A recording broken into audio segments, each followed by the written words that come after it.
এই ভূখণ্ড টিকে থাকবে কি থাকবে না এটা নির্ভর করতেছে তোমাদের উপরে। এদেশে ইসলাম থাকবে কি থাকবে না, এই দেশটা স্বাধীন থাকবে নাকি থাকবে না, এটা নির্ভর করতেছে মাদারেসে কওমিয়ার ছাত্রদের উপরে। মাদারেসে কওমিয়ার ছাত্ররা যদি দায়িত্ব পালন করে দেশে ইসলাম থাকবে, দেশটাও টিকে থাকবে। কথা ঠিক না বেঠিক? স্কুল কলেজ ইউনিভার্সিটির ছেলেরা বলবেন যে হুজুর আমরা তাহলে কি না, আপনারাও আমাদের ভাই, আপনারাও আমাদের সঙ্গে থাকবেন, কিন্তু ইসলাম এবং দেশের জন্য যদি কুরবানি দিতে হয়, ত্যাগ স্বীকার করতে হয়, জীবন দিতে হয়, লড়াই করতে হয়, জিহাদ করতে হয়, সবার আগে ময়দানে ঝাঁপিয়ে পড়বে মাদারেসে কওমিয়ার ছাত্ররা। এই জন্য তাদের কাছে আমার বড় আবদার, আমার বড় আকুতি, দিন ইসলাম বুঝো, জাতিকে দিন এবং ইসলাম বুঝাও। নিজেরা আগে দিন এবং ইসলাম বুঝো, এটাকে বলে তালিম। এরপরে দাওয়াতের মাধ্যমে জাতির প্রত্যেকটা ঘরে, প্রত্যেকটা ব্যক্তি, প্রত্যেকটা যুবক, প্রত্যেকটা ছাত্রের কাছে ইসলামকে পৌঁছে দাও। মশহুর ঘটনা, প্রসিদ্ধ ঘটনা আমরা সবাই শুনেছি। কয়েকজন অন্ধ ব্যক্তি, তাদের মনে ধরেছে, মন চেয়েছে তারা হাতি দেখবে। আমি আপনাদের ভৈরবের খবর জানি না, তবে ঢাকার শহরে 2-4-5 জন অন্ধ মিলে একসঙ্গে ভিক্ষা করে। আপনাদের ভৈরবে আছে নাকি? কিশোরগঞ্জে তো নিশ্চিত থাকবে। অন্ধগুলো একটার কাঁধে একটা, একটার হাতে আরেকটা হাত রেখে নিজেরা শহরে ভিক্ষা করে বেড়ায়। আছে না নাই? তাদের মনে বড় আগ্রহ, তারা হাতি দেখবে। বেচারারা অন্ধ হাতি কেমনে দেখবে? অন্ধদের দেখা মানে আন্দাজ করা, অনুমান করা। অন্ধ চেহারায় হাত দিয়ে বুঝতে পারে লোকটাকে, অন্ধ কারো কথা শুনে বুঝতে পারে লোকটাকে। অনেক অন্ধ আছে হাত ধরে নাকের কাছে নিয়ে বলতে পারে যে এই লোকটাকে। মুরাদনগরের এক হাফেজ সাহেব আছেন অন্ধ, এই বেচারা মুসাফা করলে নাম বলে দেয় যে আপনি অমুকে না। আমি দীর্ঘদিন পরে মুরাদনগরের প্রোগ্রামে গিয়ে এখন সে আমার সঙ্গে মুসাফা করতে এসছে। মুসাফা হাত ধরে বলতেছে হুজুর আপনি অমুকে। আমি আশেপাশের লোকদের বললাম থামেন থামেন, কেউ বলবেন না। সবার সঙ্গে মুসাফা করতে করতে আমার সঙ্গে মুসাফা করে আমার নাম বলে দিয়েছে। মাদারেসে কওমিয়ায় এখন অন্ধ ছেলেরাও হাফেজে কোরআন হচ্ছে। কথা ঠিক না বেঠিক? অন্ধ ছেলেরাও আলেম হচ্ছে। আলেম শুধু হাফেজে কোরআন নয়। অন্ধরা হাত দিয়ে অনেক কিছু আন্দাজ করতে পারে। কয়েকজন মিলে হাতি দেখতে গেছে, হাতি দেখে আসছে। একজনকে জিজ্ঞেস করতেছে ভাই হাতি কেমন? সে বলতেছে আমি তো হাতি যা বুঝেছি হাতি ধরে গাছের গোড়ার মতো। এর মানে এই অন্ধের হাত পড়েছে হাতির পায়ে। কথা ঠিক না বেঠিক? আরেকজনকে জিজ্ঞেস করেছে এই হাতি কেমন? ওই অন্ধ বলে আমি হাতি দেখছি ঝাড়ুর মতো। গ্রামে দেখবেন ঝাড়ুর গোড়া একটা বাঁশ দিয়া ঝাড়ু বানায়, আছে না নাই? লেজ দেখে সে মনে করছে একটা ঝাড়ু, মনে হয় ঝাড়ুর মতো। আরেক অন্ধকে জিজ্ঞেস করতেছে তুমি দেখেছো? হ্যাঁ। কেমন? আমি দেখলাম কুলার মতো। কুলা? আপনাদের এলাকায় কুলাকে কি বলে? যে বলছে যে অন্ধটা বলেছে হাতি কুলার মতো, তার হাত পড়েছে হাতির কানে। আচ্ছা বলেন দেখি, হাতি কি গাছের গোড়ার মতো? হাতি কি ঝাড়ুর মতো? হাতি কি কুলার মতো? ইসলাম নিয়ে এখন এই ধরনের খেলা চলতেছে। এক বুদ্ধিজীবী দাঁড়ায় ইসলামের এক ব্যাখ্যা করে বসে। আরেক বুদ্ধিজীবী আরেক ব্যাখ্যা করে বসে, আরেক বুদ্ধিজীবী আরেক ব্যাখ্যা করে বসে, অথচ জ্ঞানহীন মানুষ তো অন্ধ। অন্ধ, ইসলাম সম্পর্কে তার জ্ঞান নাই, সে ইসলাম কি বুঝবে? আর ইসলামটাকে এত অসহায় মনে করে তারা ইসলাম নিয়ে যে কোনো ধরনের ব্যাখ্যা দাঁড় করিয়ে দিচ্ছে, যে কোনো ব্যাখ্যা জাতির সামনে বলতেছে, এবং ইসলাম সম্পর্কে ব্যাপকভাবে মিথ্যা, রং, ভুল মেসেজ জাতিকে দিচ্ছে। ইসলামটাকে একটা সংকীর্ণ জায়গায় নিয়ে যাচ্ছে। ইসলামটাকে কাটছাট করতে করতে ইসলামটাকে ধ্বংসের ধার প্রান্তে নিয়ে যাচ্ছে। কথা ঠিক না বেঠিক? আমার কথা নয়, জাস্টিস তকি উসমানী সাহেব লিখেছেন, এই যে ইসলাম সম্পর্কে মানুষের একটা অসম্পূর্ণ ধারণা, ইসলাম সম্পর্কে ভুল বুঝাবুঝি, এর দায় আসলে 3 দলের উপরে, 3 শ্রেণীর মানুষের উপরে। এই যে ইসলামটাকে সংকীর্ণ জায়গায় নিয়ে যাওয়া, ইসলামটাকে ধীরে ধীরে ধ্বংসের ধারপ্রান্তে নিয়ে যাওয়া, ইসলামটাকে কাটছাট করতে করতে শেষ পর্যায়ে নিয়ে যাওয়া, এর দায় বর্তায় কয় শ্রেণীর মানুষের উপরে? বলেন, কয় দলের উপরে? আরো জোরে, কয় দলের উপরে? আপনারা ক্লান্ত হয়ে গেছে?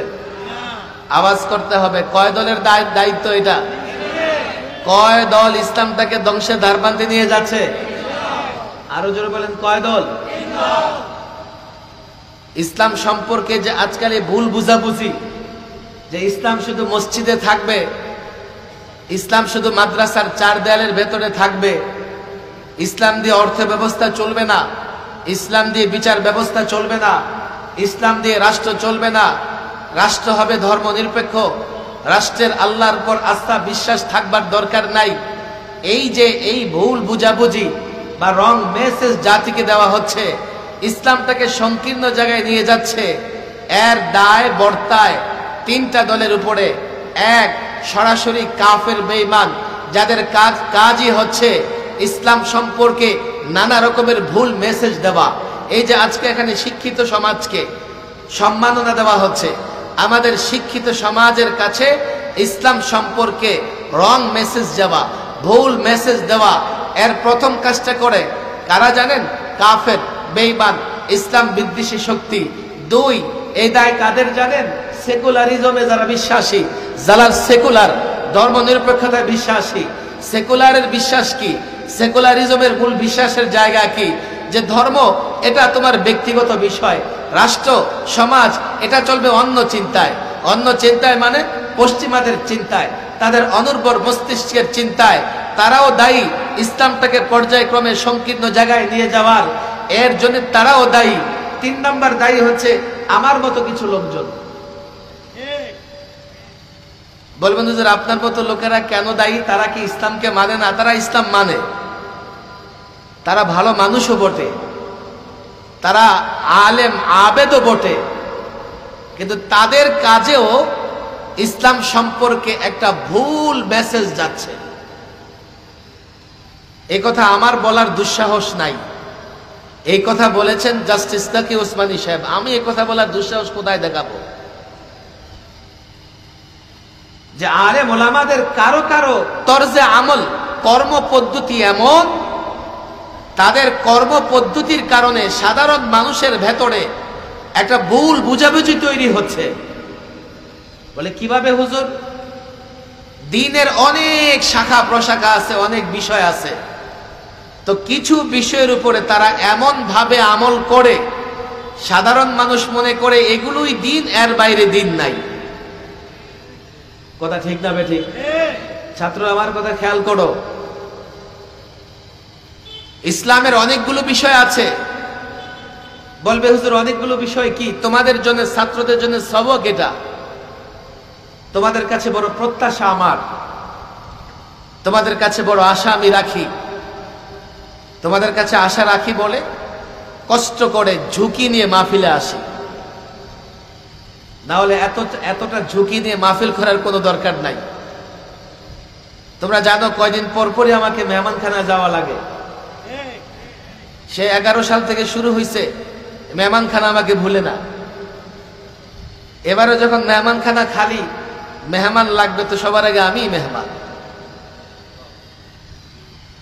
দায়িত্ব নিয়ে কথা বলি আর মনে করি এই কথাগুলো বলবার মতো হয়তোবা শেষ ব্যক্তি। এইভাবে যদি ঝুঁকি আসতে থাকে, সামনে এই কথাগুলো বলবার লোক পাওয়া যাবে না। ইসলাম যে কি জিনিস এটা আমাদের অনেকের সামনেই তো ক্লিয়ার না। আমরা জাতিকে ইসলাম কি করে বোঝাবো, এবং ইসলাম সম্পর্কে ধারণাটাই তো আমার পরিপূর্ণ না। আমি জাতির সামনে কি করে ইসলাম উপস্থাপন করব? এই জন্য ছাত্রদের বলি, যারা স্কুল কলেজে ছাত্র এখানে আছেন, সাধারণ মুসলমান যারা আছেন, মুসল্লি, আপনারা একটু হাত উঠান তো কষ্ট করে। মাশাআল্লাহ, সংখ্যায় দেখি অনেক। টুপি দাড়ি দেখলে মনে হয় যে ওনারাও মাদ্রাসার ছাত্র, আলেম। হাত নামান। আপনাদের একটু হয়তো কোনো কথা আমার বুঝতে কষ্ট হবে। যদি কোনো কথা বুঝতে কষ্ট হয়, রাগ হবেন না তো।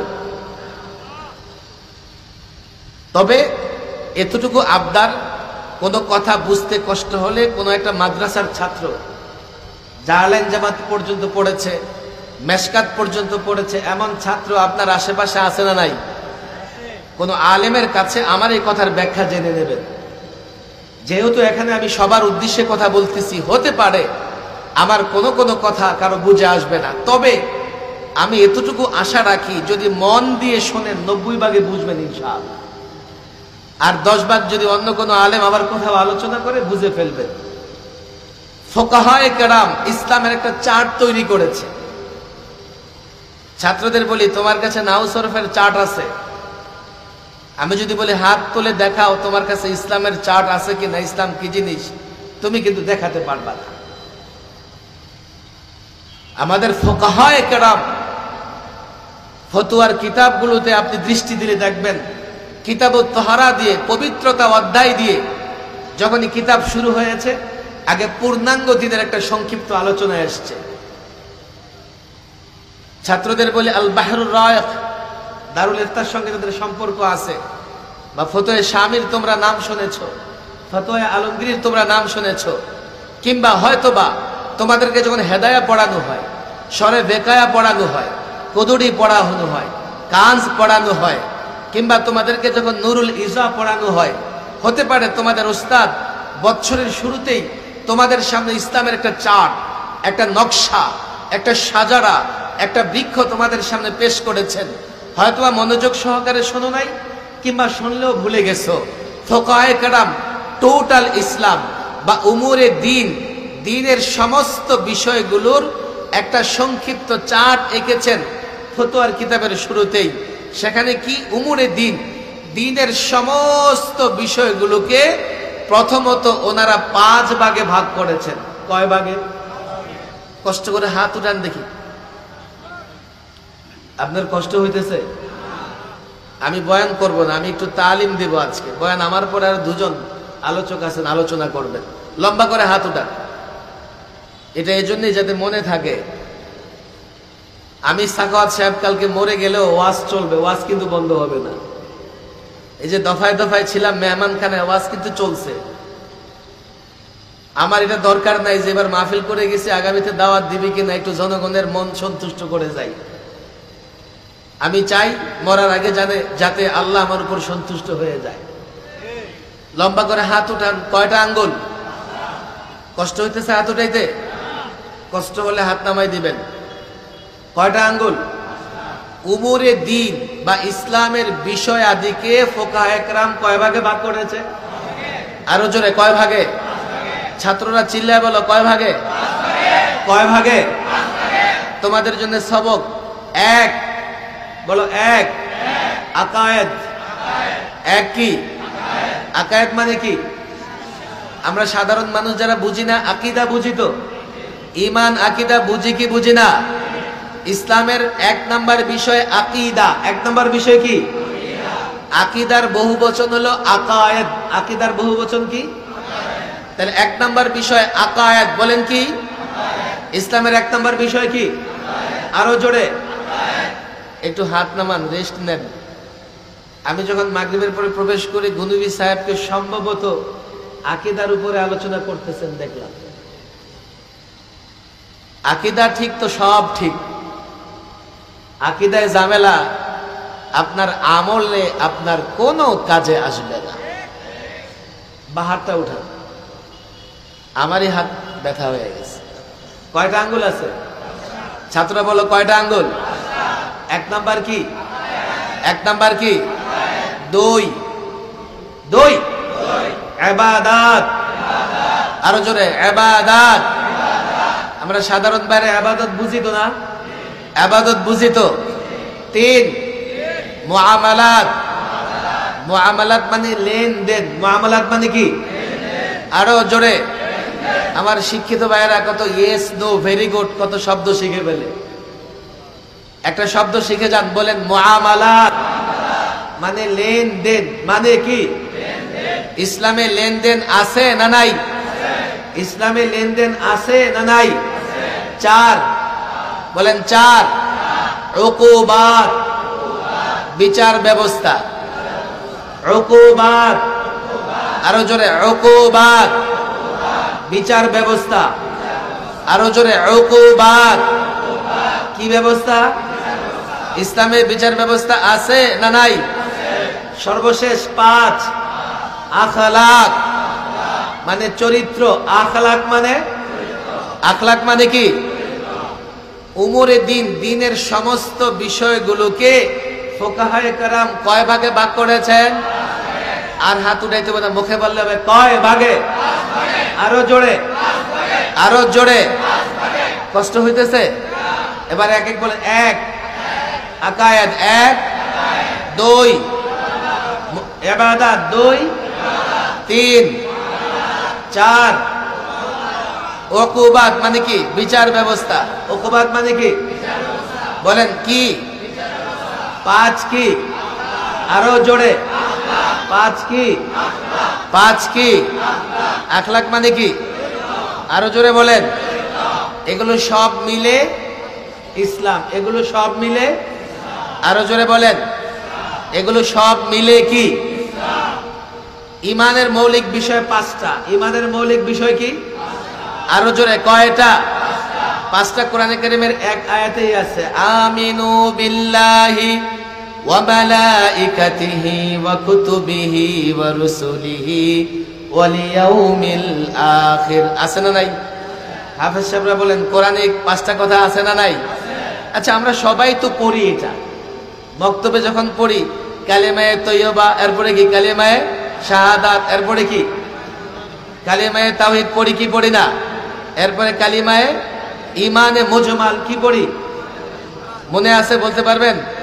আমানতু বিল্লাহি ওয়া মালাইকাতিহি ওয়া কুতুবিহি ওয়া রুসুলিহি ওয়াল ইয়াউমিল আখির ওয়াল কদরি খায়রিহি ওয়া শাররিহি মিনাল্লাহি তাআলা ওয়াল বা'থি বা'দাল মাউত। আছে না নাই? এখন ঈমান এবং আকীদা দুরুস্ত হওয়া, সঠিক হওয়ার দরকার আছে না নাই? আমাদের দেশে এমন মানুষ আছে না নাই তাদের ঈমান নষ্ট? আরে আছে না নাই? আচ্ছা, আপনাদের জানা মতে এমন কিছু দলের নাম বলেন তো দাবি করে মুসলমান কিন্তু ঈমান নাই। কি কি? কাদিয়ানি। কি বলেন? কি? মাত্র একটাই, হিজবুত তাওহীদ। হিজবুত বলেন। মাঝভান্ডারে আছে না নাই? আরে ভান্ডারে আছে না নাই? আট্রসে আছে না নাই? ল্যাংটা পীর, গাদা শাহ, গোরা শাহ, কুত্তা শাহ, কিশোরগঞ্জ আরো বেশি আছে। এগুলোর ঈমান নষ্ট না ঈমান আছে? আচ্ছা, ঈমান কি কখনো ভাঙে বা ঈমান যায় এমন নাকি? আমাদের এক শিক্ষিত ভাই, উনি আবার অনেক বড় একজন ব্যক্তিত্ব, কইছে আমার ঈমান কখনো যাবে না। তোমার ঈমান থাকলে না যাবে? যার উযু আছে তার উযু ভাঙে, যে উযু জিন্দেগিতে করে না উযু যাবে কেমনে? ইমান ঠিক হওয়ার দরকার আছে না নাই? দু চারটা সেজদা মসজিদে দিলেই মুসলমান হয়ে যাবে না, যতক্ষণ না তার ইমান পাক্কা হয়। কথা ঠিক না বেঠিক? আমি আজকে বিস্তারিত কথা বলবো না, আপনাদের কষ্ট হয়ে যাবে। একেবারে সংক্ষিপ্ত বলবো, কিন্তু মনোযোগ সহকারে শুনবেন। যদি 5 বছর পরেও আসি, আজকে যেখানে শেষ করে যাব 5 বছর পরে ওখান থেকে শুরু হবে। 1 নম্বরে আকায়েদ। 1 নম্বরে কি? আকায়েদের মৌলিক বিষয় কয়টা? 5টা। তবে আমরা 7টা পড়ি কোথায়? ইমানে মুজমালে। একটু ভাঙলে কয়টা হয়? 7টাই হয়। আচ্ছা, 2 নম্বর কি? ইবাদত। বলেন 2 নম্বর কি? আরো জোরে ছাত্ররা বলো, ইবাদত। ছাত্ররা বলবে, হুজুর মাদ্রাসায় পড়াশোনা করি না, আর আপনি মাহফিলে পড়াশোনা করাইতেছেন। মাদ্রাসায় তো ভাগলাম মাদ্রাসা থেকে, যাতে পড়াশোনা না করা লাগে। আজকে দিনের জন্য মনে করো এটা মাদ্রাসায় আছে। ইবাদত, মৌলিক ইবাদত 5টা। কয়টা? আরো জোরে, কয়টা? জোরে বলেন, কয়টা? 1 নামাজ, রোজা, হজ, যাকাত, জিহাদ। কয়টা ইবাদত? মৌলিক ইবাদত কয়টা? নামাজ, রোজা, হজ, যাকাত, জিহাদ। নামাজের কথা বললে সমস্যা নাই, রোজার কথা বললেও সমস্যা নাই, হজের কথা বললেও সমস্যা নাই, যাকাতের কথা বললেও সমস্যা নাই। তবে জিহাদের কথা বললে কেউ কেউ এটাকে সমস্যা মনে করেন, এমন আছে না নাই? আমি এর একটা ব্যাখ্যা আপনাদের সামনে না, জাতীয় টেলিভিশনে দিয়েছি। যারা শিক্ষিত সমাজ আছেন এটা বলবেন না যে গ্রামে এসে হুজুর বলতেছেন। মসজিদে মাহফিলে নয়, জাতীয় টেলিভিশনে আমি জিহাদ নিয়ে ব্যাখ্যা দাঁড় করিয়েছি। সেই ব্যাখ্যা আমার নয়। কেন? জিহাদ মানে তোমরা জঙ্গিবাদ, সন্ত্রাসবাদ কেন মনে করো? জিহাদ শব্দটা শুনলেই তোমরা এটা কেন মনে করো যে জিহাদ মানে বোমা মারবে? জিহাদ এ কথা বললেই কেউ তোমাদের ঘরে এসে আঘাত করবে, আক্রমণ করবে, কেন মনে করো তোমরা এটা? কেননা পশ্চিমারা এই শব্দটাকে জঙ্গিবাদ, সন্ত্রাসবাদ বলতে বলতে তোমাদের ভেতরে ভয় ঢুকিয়ে দিয়েছে। জিহাদ শব্দের অর্থ যুদ্ধ। ভালো করে শুনবেন, জিহাদ শব্দের অর্থ কি? আরো জোরে বলেন।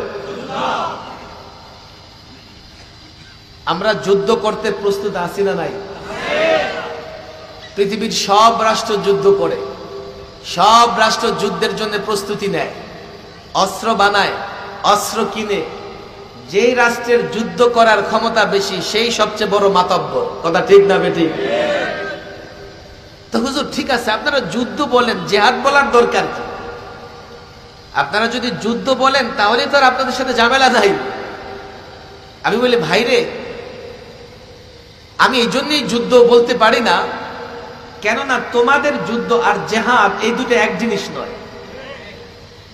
বলবেন এটা আবার কেমন কথা? আপনি একটু আগে তো বললেন জিহাদ মানে যুদ্ধ।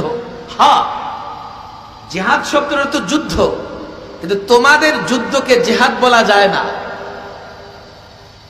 যার জন্যে এই তোমরা যেটাকে যুদ্ধ বলো সেটা আমি যুদ্ধই বলি।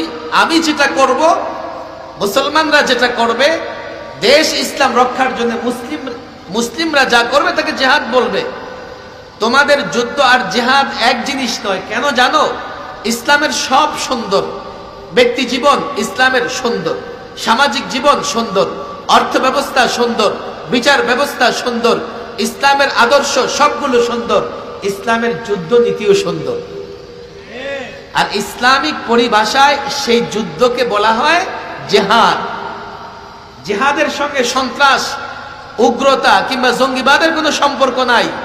আর তোমরা যে যুদ্ধ করো সেই যুদ্ধের সঙ্গে সন্ত্রাস এবং উগ্রতার সম্পর্ক আছে। জিহাদ আর তোমাদের যুদ্ধ কোনদিন এক নয়। ইতিহাস তো আমাদের সামনে। দুটা বড় যুদ্ধ হয়েছে পৃথিবীতে, দুটা বিশ্বযুদ্ধ। আবার ছোটখাটো যুদ্ধ তো হচ্ছেই। রাশিয়া ইউক্রেন যুদ্ধ করতেছে। কথা ঠিক না বেঠিক? আমেরিকা মধ্যপ্রাচ্যের কিছু দেশগুলোতে যুদ্ধ করতেছে। সিরিয়ায় যুদ্ধ চলতেছে। আফগানে 20 বছর যুদ্ধ হয়েছে। ভালো করে বুঝবার চেষ্টা করো। তোমাদের যুদ্ধ ইসলামের জিহাদ কেন এক নয়?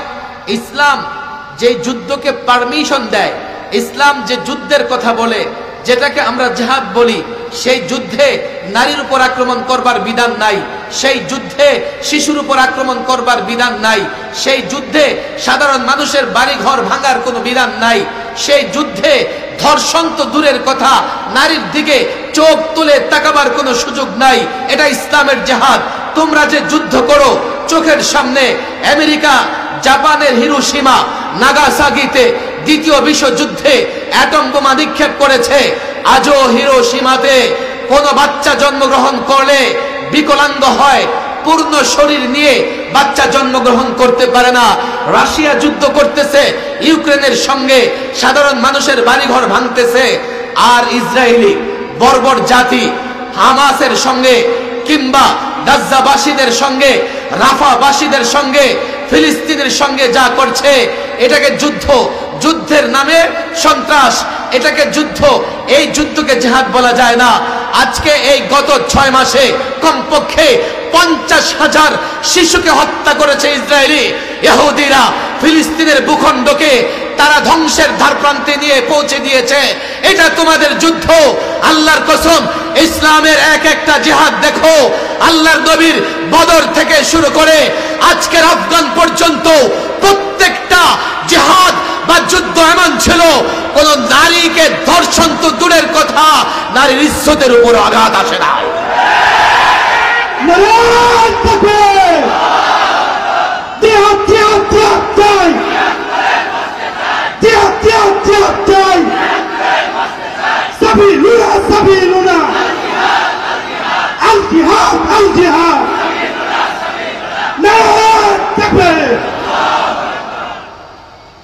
প্রচলিত যুদ্ধ আর জিহাদ এক জিনিসটা ভালো করে বুঝবেন। আমরা যখন জিহাদ বলি, তো এই জিহাদের সঙ্গে ইসলামের একটা বিধি বিধান নির্দেশনা আছে, আছে না নাই? আপনি চেষ্টা করলেও কোন সন্ত্রাসকে জিহাদ বানাতে পারবেন না। আপনি চেষ্টা করলেও কোন জিহাদকে সন্ত্রাস বানাতে পারবেন। বসেন বসেন, নড়াচড়া করা যাবে না, বসে পড়েন, যে যেখানে বসে পড়েন। হ্যাঁ, ইবাদত কয় প্রকার বলছি? আপনাদের কষ্ট হইতেছে? বলেন কয় প্রকার? হ্যাঁ, এক কি, 2, 3, 4, 5। আমি এগুলো নিয়ে ব্যাখ্যায় যাব না, আমি কথা দ্রুতই শেষ করে ফেলবো। আকায়েত গেল, ইবাদত গেল, 3 বলছি। মুআমালাত বলেন কি? আরো জোরে। মুআমালাত মানে কি? ইসলামে লেনদেন আছে না নাই?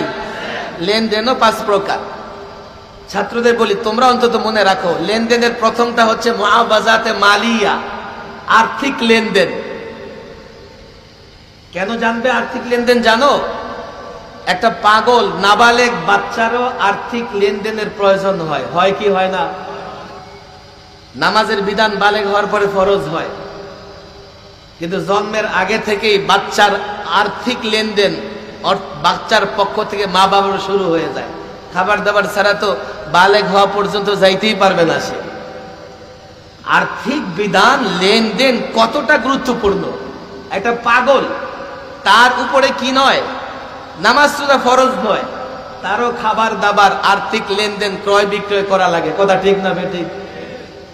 ছাত্ররা বুঝার চেষ্টা করো। আমাদের মা বোনদের কিছু সময় থাকে যখন তাদের উপর নামাজ রোজা ফরজ থাকে না, সেই সময়েও তাদের আর্থিক লেনদেনের দরকার আছে, আছে না নাই? তাহলে এটা কতটা গুরুত্বপূর্ণ তুমি দেখো। মুআবাজাতে মালিয়া, আর্থিক লেনদেনের প্রথম আর্থিক লেনদেন। 2 মুনাকাহাত, বিবাহ শাদী, এটা একটা লেনদেন, এখানেও এক ধরনের একটা চুক্তি আছে। 3 মুখাসামাত, এই যে ঝগড়াঝাটি, আপোষে পাওনা দাওনা নিয়ে ঝগড়াঝাটি হয়। আমানত, একজন আরেকজনের কাছে আমানত রাখে। এরপরে আছে উত্তরাধিকার সূত্রে প্রাপ্ত সম্পত্তি বন্টন। এই মুআমালাত 5 প্রকার। কয় প্রকার? আমি এগুলো ক্লিয়ার বলবো না, আপনারা মনে রাখতে পারবেন না। ছাত্রদের বলে যাই, তোমরা মনে রাখো। মুআমালাত কয় প্রকার? আরো জোরে, কয় প্রকার? প্রথমটা কি বলছি? মুআবাজাতে মালিয়া, আর্থিক লেনদেন। বলি আমরা কি লেনদেন? আরো জোরে, কি লেনদেন? আচ্ছা, আর্থিক লেনদেন, লম্বা কথা বলবো না আমি। আর্থিক লেনদেনে আমাদের বর্তমান সময়ে সবচাইতে ঝামেলার জায়গাটা কোনটা জানেন? সুদ। কথা ঠিক না বে ঠিক? আচ্ছা, সুদ কি হালাল না হারাম? আরো জোরে বলেন। কেমন হারাম জানেন? অন্য কোন হারামের বিরুদ্ধে আল্লাহ যুদ্ধ ঘোষণা করেছে প্রমাণ নাই, কিন্তু সুদ এমন এক লেনদেন, এই সুদের বিরুদ্ধে আল্লাহর রসুলের পক্ষ থেকে যুদ্ধের ঘোষণা আছে। কথা ঠিক না বে ঠিক? আচ্ছা, 1 ঘন্টা না, তাড়াতাড়ি শেষ করে বসে। আমরা যে বাংলাদেশে লেনদেন করি, রাষ্ট্রীয় বা বড় বড় লেনদেন গুলো, এগুলো সুদ যুক্ত না সুদ মুক্ত? আরো জোরে বলেন। আমার মনে হয় আপনারা বুঝতেছেন না। আরে একটু নাকটা লাগায় দেখেন, পাগড়ির মধ্যে সুদের গন্ধ পাবেন, দুর্গন্ধ। আপনার এই যে পাগড়ি টুপি আমদানি রপ্তানি, পাগড়ি টুপি বানানো, মেল ফ্যাক্টরি, ইন্ডাস্ট্রি, এই যে বড় বড় কোম্পানিগুলো ব্যবসা করে, সুতা আমদানি করে, কাপড় আমদানি করে, অধিকাংশ কোম্পানি গিয়ে দেখবেন লেনদেনে এলসি খোলক, ইম্পোর্ট করুক আর এক্সপোর্ট করুক, ব্যাংকের সঙ্গে তাদের সুদ ভিত্তিক একটা লেনদেন থাকে। জায়নামাজের সঙ্গেও সুদের দুর্গন্ধ লাগতে পারে, অথচ আল্লাহর ঘোষণা কি? ওয়াদারু মা বাকিয়া মিনার রিবা, সুদ ছাড়ো। ফাইল্লাম তাফআলু ফাআযানু বিহারবিন মিনাল্লাহি ওয়া রাসূলি, যদি না ছাড়ো আল্লাহর রাসূলের পক্ষ থেকে যুদ্ধের ঘোষণা শুনে নাও। এই ছাত্র সমাজ, আমাকে বলো, তোমাদের নিয়ে আমরা স্বপ্ন দেখি, তোমরা আমাদেরকে নিয়ে স্বপ্ন দেখো। তোমাদের স্বপ্ন কিভাবে বাস্তবায়ন হবে যে জাতির বিরুদ্ধে আল্লাহ যুদ্ধ ঘোষণা করে রেখেছে? আমি অর্থনীতি নিয়ে কথা বলবো না, ইসলামের কতটা বিষয় আমাদের চোখের আড়ালে, এটা বুঝবার চেষ্টা করো, কত গুরুত্বপূর্ণ বিষয়। কয়টা গেল বলেন? 1 নাম্বার কি? আকায়েদ। বলেন 1 নাম্বার কি? 2 ইবাদত, 3 মুআমালাত, 4 হচ্ছে উকুবাত। বলেন 4 হচ্ছে কি? বিচার ব্যবস্থা। ইসলামে বিচার ব্যবস্থা আছে না নাই? আপনার আমার আদালত ইসলাম অনুযায়ী আল্লাহ প্রদত্ত বিধান দিয়া চলে না মন গড়া নিজাম দিয়া চলে? وَمَن لَّمْ يَحْكُم بِمَا أَنزَلَ اللَّهُ فَأُولَٰئِكَ هُمُ الْكَافِرُونَ وَمَن لَّمْ يَحْكُم بِمَا أَنزَلَ اللَّهُ فَأُولَٰئِكَ هُمُ الظَّالِمُونَ فَأُولَٰئِكَ هُمُ الْفَاسِقُونَ। ওলামাদের হাতে পায়ে ধরে আল্লামা মুফতি আমিন রাহমাহুল্লাহ এই আয়াত যখন তেলাওয়াত করতেন, বলতেন আমি নিজে মুসলমান কিনা আমার সন্দেহ হয়। এই জাতির আলেমরা কবে এই দায়িত্ব নেবে? আল্লাহর বিধান অনুযায়ী ফায়সালা না করলে, সে যদি বিধানকে অস্বীকার করে, ফায়সালা না করে, কাফের। বিধান স্বীকার করে কিন্তু বিধান অনুযায়ী ফায়সালা করে না, জালেম। কেননা তার এই রায় জুলুম, ফাসেক, ফরজ আমল না করবার কারণে সে ফাসেক। এই জনতা বলবে, হুজুর আমরা কি বিচার কার্য করি নাকি? বাস আমরা তো মুক্ত, আমাদের কিচ্ছু হবে না, আমরা আছি, ভালো আছি, আমরা তো বিচারক না। ফালা ওয়া রাব্বিক লা ইউমিনুনা হাত্তা ইউহাক্কিমুকা ফীমা শাজারা বাইনাহুম ফালা ওয়া রাব্বিক লা ইউমিনুনা হাত্তা ইউহাক্কিমুকা ফীমা শাজারা বাইনাহুম। তোমার রবের কসম, লা ইউমিনুন, সে মুমিন হতে পারবে না হে রাসূল যতক্ষণ না আপনাকে বিচারক না বানায়। হযরত ওমর মুনাফিকের গর্দান উড়াইয়ে দিছে, রাসূলুল্লাহকে বিচারক মানে নাই।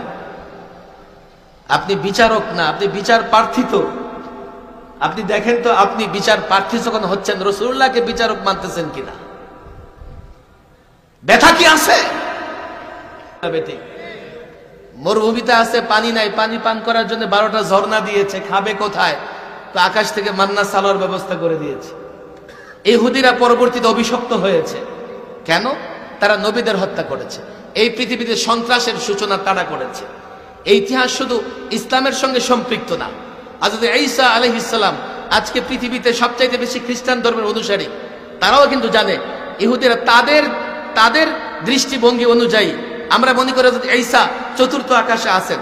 তারা মনে করে ইহুদিরা হত্যা করেছেন। হত্যা করুক আর না করুক, হযরত ঈসার বিরুদ্ধে ইহুদিরা ষড়যন্ত্র করেছে। মরিয়মের চরিত্রে হযরত ইহুদিরা কালিমা লেপন করেছে। এই ইহুদিরা আল্লাহর নবী কর্তৃক প্রথমে মদিনা থেকে, পরে খায়বর থেকে বহিষ্কার হয়েছে। গোটা দুনিয়ায় পোল্যান্ড, জার্মানি, ফ্রান্স, ব্রিটেনে ছড়িয়ে পড়েছে। সর্বপ্রথম ইহুদিদের বিরুদ্ধে যে রাষ্ট্রটা ব্যবস্থা গ্রহণ করেছিল সেটা ছিল ব্রিটেন। কারণ ইহুদিরা এমন কোন নোংরা কাজ নয় যা তারা করে নাই। সর্বশেষ 47-এ এই জাতিসংঘ, ইহুদি সংঘ, 47-এ যখন জাতিসংঘ গঠন হয়, জাতিসংঘের 20% সদস্য ছিল ইহুদি। ফিলিস্তিনের ভূখণ্ডে একটা ইহুদি রাষ্ট্র তারা জবরদখল করে বানিয়ে দিয়েছে। আজকে দেখেন ইহুদি সংখ্যায় 1.5 কোটি, মুসলমান 200 কোটি। আজকে মুসলমান দেখেন উইগরে, কাশ্মীরে, ইরাকে, সিরিয়া যেখানে দাজ্জালের সঙ্গে মুসলমানদের মোকাবেলা হবে। আল্লাহু আকবার। কিয়ামতের আগে সব দৌড়ে যাবে সিরিয়ার ময়দানের দিকে, সিরিয়া গিয়ে জমায়েত হবে। সিরিয়ার একটা ঐতিহাসিক ভিত্তি আছে, আমি সেটা বলবো না। এই সিরিয়াকে ব্যাটল ফিল্ড, 8 পরাশক্তি মিলে যুদ্ধক্ষেত্র বানিয়ে রেখেছে। সব জায়গায় মুসলমান অত্যাচারিত, অথচ ইসলাম শান্তির ধর্ম, ইসলাম সুন্দরের ধর্ম, ইসলাম বিজয়ের ধর্ম। ইসলাম কখনো পরাজিত হবে না। ইসলাম কখনোই পরাজিত হয়নি।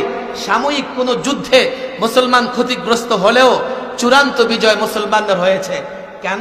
তাদের ভেতরে ইসলাম ছিল।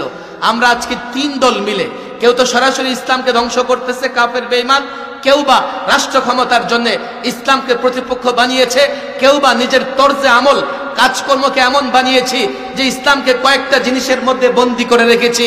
কোনদিন ইসলামী খেলাফত প্রতিষ্ঠা করতে পারবো না, কোনদিন ইসলামী বিপ্লব আনতে পারবো না। আজও বলি 1500 বছর আগে থেকে এই পর্যন্ত ইতিহাস দেখো, কেন মুসলমান বিজয়ী হয়েছে, কেন মুসলমান পরাজিত হতো না। মুসলমান কখনো অস্ত্রের বলে লড়াই করে নাই, মুসলমান কখনো সংখ্যার বলে লড়াই করে নাই। বদর দেখো, বদর থেকে নিয়ে শুরু করে খন্দক পর্যন্ত প্রত্যেকটা যুদ্ধ দেখো। আল্লাহর কসম করে বলি, এ ছাত্র, এ যুবক, এ মুসলমান, আমি বলি, আগেও বলেছি, যুবক কলেজে পড়ো, ইউনিভার্সিটিতে পড়ো, তুমি আমার দুশমন নও, তুমিও আমার ভাই। আমি তোমাকে আপন মনে করি। আজকে তোমাকে এখানে সম্মাননা দেওয়া হচ্ছে, কাল বাংলাদেশের চতুর্দিকে দুশমন গেড়া, এই নিয়ে ষড়যন্ত্র হয়, ওই নিয়ে ষড়যন্ত্র হয়। কি করে বাঁচবে? অস্ত্র নাই, কি করে টিকে থাকবে? সৈন্যবাহিনী দুর্বল, কি করে টিকে থাকবে? তুমি মুসলমান, তুমি অ্যাটম বোমার চাইতেও শক্তিশালী।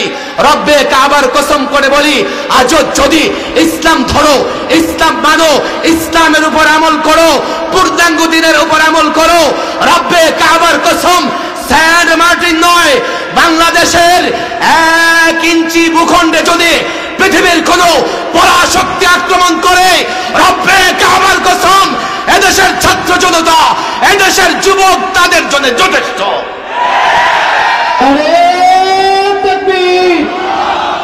নারে তাকবীর, নারে তাকবীর। ইসলামের শত্রুরা হুঁশিয়ার, সাবধান। সাবিলুনা সাবিলুনা, তরিকুনা তরিকুনা। নারে তাকবীর। কথা দীর্ঘায়িত করবো না। সর্বশেষ যে আবেদনটা আমি জানাতে চাই, এই ছাত্র সমাজ, দ্বীনের তালিমের দায়িত্ব নাও, দ্বীন প্রচারের দায়িত্ব নাও। মাহফিলে আমি ইসলামের পূর্ণাঙ্গ একটা চার্ট দিয়েছি, তবে একটা ভয় হয়। আমি এটাও একটা কিচ্ছা তোমাদের শোনায় দিই। অনেক জেনারেল শিক্ষিত এখানে আছে, বলবে হুজুর ইসলাম এত কিছু মানবো কেমনে? ওই হাফেজ সাহেবের মতো ছাত্র দুধ হাদিয়ে নিয়ে গেছে, হুজুর আপনার জন্য দুধ হাদিয়ে নিয়ে আসছে। হাফেজ সাহেব ছিলেন অন্ধ, দুধ কেমন রে? হুজুর দুধ আর কেমন, সাদা। বেচারা অন্ধ মানুষ, সাদা কোত্থেকে দেখবে, খালি কালাই তো দেখে। সাদা কেমন? সাদা কেমন? বকের মতো, বকের মতো। বক কোত্থেকে দেখবে অন্ধ মানুষ, শুধু কাউয়াই তো দেখে। বক কেমন? এই হাতটা ঘুষাইছে। এই যে হুজুর এমন এমন। হাফেজ সাহেব হাত ঘুরাই বলতেছে, এই দুধ আমার গলা দিয়া যাবে না। ইসলামের কথা বললে কিছু যুবক মনে করে, হুজুর ইসলাম এত কঠিন না। ইসলাম স্বভাবজাত ধর্ম, যেটাই সুন্দর সেটা ইসলামে আছে। ইসলাম যদি মানো তুমি সুন্দরভাবে থাকবা। কিন্তু এই কথা এই মাহফিলে আপনাদেরকে যত সহজে বুঝাইতেছি, এটা কিন্তু কলেজ ইউনিভার্সিটি বা শিক্ষিত সমাজ বুঝবে না। আর যদি সে নাস্তিক হয় তাইলে তো গেছে, উল্টা আমারে বুঝানোর চেষ্টা করবে। কথা ঠিক না বেঠিক? এটাকে আমি যুগের চ্যালেঞ্জ বলে, ছাত্র সমাজ তোমাদের যে কাজ করতে হবে, দিনকে পরিপূর্ণ শিখো। আমি ইসলামের যে কটা বিষয় আলোচনা করেছি, আল্লাহর কসম প্রত্যেকটা বিষয়ের পেছনে যুক্তি চাইলে আমি 1000টা করে যুক্তি দিতে পারবো। কোন নাস্তিক মুরতাদ আমার সামনে যুক্তি দিয়ে টিকতে পারবে না। তোমাকে স্কুল কলেজ ইউনিভার্সিটির ছাত্রদের সামনে যখন ইসলামকে পেশ করবে যুক্তির সাহায্যে, কারণ তাদেরকে কিছুটা যুক্তি, ইসলাম যুক্তির ধর্ম না, তবে ইসলামের বিধি বিধানগুলোর পিছনে হিকমত এবং আসরার আছে। যুক্তি প্রয়োজনে বিজ্ঞান বা সায়েন্স দিয়ে হলেও তাদের সামনে ইসলামকে উপস্থাপন করার চেষ্টা করবা। রয়ে গেল নাস্তিক মুরতাদরা, তাদের হেদায়েতের আশাটা বড় ক্ষীণ। তো মাঝে মধ্যে তাদের সঙ্গে বিতর্ক করা লাগে, তারা যাতে সাধারণ মুসলমান যুবকের ঈমান নষ্ট করতে না পারে।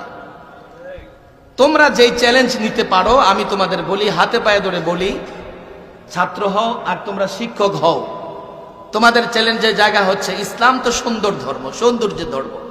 এই জাতিকে তো বুঝাইতে পারো না, জাতি ইসলাম ছেড়ে পশ্চিমাদের পেছনে দৌড়াইতেছে। কেন? তারা ইসলাম বুঝে নাই। লম্বা আলোচনা করা দরকার, কিন্তু আমার পরেও দুজন আলোচক আছে। আমি এই সংক্ষিপ্ত আবেদনটা জানাইতে চাই, আমরা প্রত্যেকে দায়ী হব। হব তো ইনশাআল্লাহ? লম্বা করে হাত উঠাই। দায়ী হব তো ইনশাআল্লাহ? ইসলাম আগে বুঝবো, বুঝবো তো ইনশাআল্লাহ? এরপরে একজন ব্যক্তির কাছে ইসলাম পৌঁছানোর চেষ্টা করবো তো ইনশাআল্লাহ? হাত নামাই। যদি সবাই ইসলাম বুঝে যায়, তখনই দেখা যাবে আমি ইসলামের জন্যে বা ইসলামের মাধ্যমে কিছু করতে পারবো। আল্লাহ তাবারক ওয়া তাআলা আমাদেরকে এগুলো বুঝার তৌফিক দান করুন।